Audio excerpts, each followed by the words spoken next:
সুপ্রিয় দর্শক, প্রিয় বন্ধুরা, আশা করি আপনারা সকলে ভালো আছেন। এখন আমি আছি বাংলাদেশের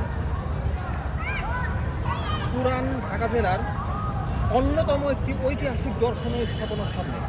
বাংলাদেশের গর্ব, বাংলাদেশের ঐতিহ্য, বাংলাদেশের সম্মানের এক মূর্ত প্রতীকের সামনে এখন আমি দাঁড়িয়ে আছি।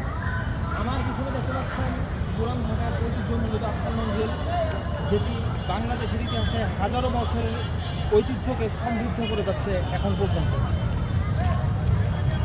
সামনেই বয়ে গেছে বাংলাদেশের অন্যতম একটি নদী, বুড়িগঙ্গা নদী, যে নদীর তীরেই বাংলাদেশের প্রাণভূমি, বাংলাদেশের রাজধানী ঢাকা বিভাগ, ঢাকা জেলা অবস্থিত।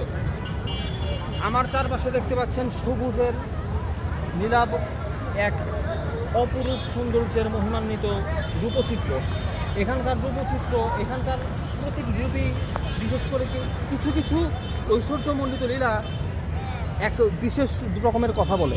তো এখন ধরেন এইসবের প্রত্যেকটা জিনিসের ইয়েতেই আমাদের এইসব প্রত্যেকটা সৃষ্টির সৌন্দর্যই আমাদেরকে স্রষ্টার প্রতি উপর অনুধাবন করতে শেখায়। এগুলো আমাদেরকে স্রষ্টার প্রতি আনুগত্যশীল করতে শেখায়।